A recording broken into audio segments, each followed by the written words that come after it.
नमस्कार भागवत प्रेमी। कहते हैं ज्ञान का प्रदर्शन समय पर ही करना चाहिए, सोच समझ कर करना चाहिए। यह जो मैं कर रहा हूँ उचित है कि नहीं है। एक कथा रखता हूँ। एक पंडित 4 भाई था। चारों भाई गया पढ़ने के लिए काशी।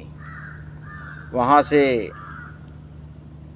विद्वान बनकर लौटा। एक भाई उसमें से नहीं गया। वह गृहस्थ था, घर का कारोबार देख रहा था। जब तीनों भाई पढ़कर आया तो हुआ क्या, अब तीनों आपस में विचार करने लगा कि हम लोग इतना विद्वान हो गए, इतना विद्या अर्जन कर लिए, अब हम लोग चलते हैं बाहर में जाकर नौकरी करूँगा, कोई काम करूँगा। तो छोटा भाई बेचारा मूर्ख था। तीनों भाई जब चलने लगा तो मूर्ख भी बोला, भाई हमको भी साथ ले लो, या तो कोई छोटा मोटा काम कर लूँगा, नहीं तो आप लोग जो काम करोगे मैं आप लोग का ही सेवा करूँगा, खाना आदि बना दूँगा। चला। चलते चलते जंगल के ओर ही चला। जंगल में एक वृक्ष के नीचे एक बाघ मरा हुआ पड़ा था, पूरा उसका हड्डी छिलका उलका था। और तीनों भाई आपस में विचार करने लगे। एक भाई बोला कि मेरे मंत्र में इतना शक्ति है कि मैं इस बाघ के एक एक हड्डी पतली जितना हड्डी है एक साथ में ज्वाइंट कर दूंगा एक ही मंत्र से।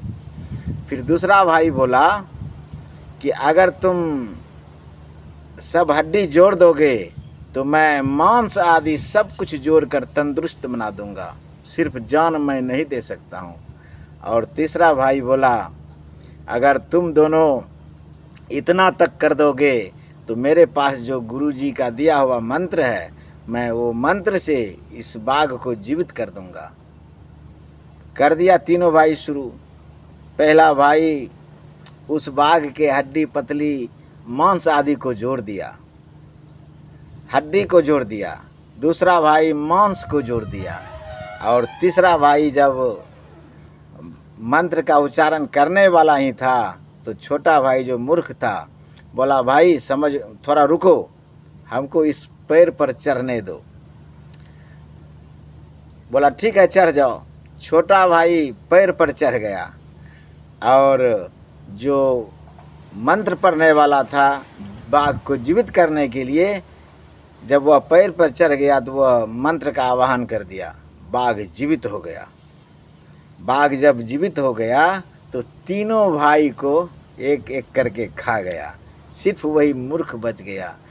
मैं यह नहीं कहता हूँ कि ज्ञान खराब है। मेरे कहने का तात्पर्य यह है कि ज्ञान का प्रदर्शन वहीं करना चाहिए जहाँ उसका ज़रूरत हो। मान लिया जाए कि मूर्ख का सभा है, उसमें से कोई भी आदमी पढ़ा नहीं है, उनको अगर चंद्रयान के बारे में बताया जाए कि ऐसे होगा वैसे होगा, उसको बोलेगा पृथ्वी घूम रहा है, सूर्य नहीं घूम रहा है, वो कदापि विश्वास नहीं करेगा।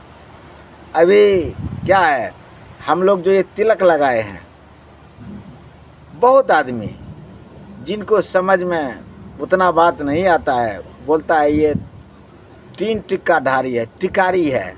ऐसा नहीं बोलना चाहिए। तो जान जाइए यह जो तिलक है ये भगवान का चरण पादुका है। जिसके सर पर भगवान का चरण रहे, क्या उसको कोई कुछ बिगाड़ सकता है? नहीं बिगाड़ सकता है। इसलिए सबसे निवेदन करता हूँ कि आप भी चंदन का प्रयोग करो, आप भी दीक्षित हो जाओ। क्या रखा है मांस मदिरा में? बस थोड़ा देर खाया, थोड़ा देर पिया, 2 घंटा का मेला आपका ख़त्म हो गया, आपका पैसा भी बर्बाद हो गया। इसलिए अधिक से अधिक आदमी से निवेदन करता हूँ कि मदिरा आदि त्याग कर मांस जो है उसको भी त्याग कर आप किसी भी मंदिर में किसी भी गुरु को से निवेदन करके आप भी दीक्षित हो जाएं और यह चंदन जो सनातन धर्म का सबसे बड़ा पहचान है कि आप हिंदू हो, आप राम और कृष्ण के भक्त हो, आप शिव के भक्त हो, ज़रूर से ज़रूर ऐसा ही करें। इन्हीं शब्दों के साथ अपने वाणी को विराम। जय श्री राम, राधे राधे। छोटा ही वीडियो रख रहा हूँ।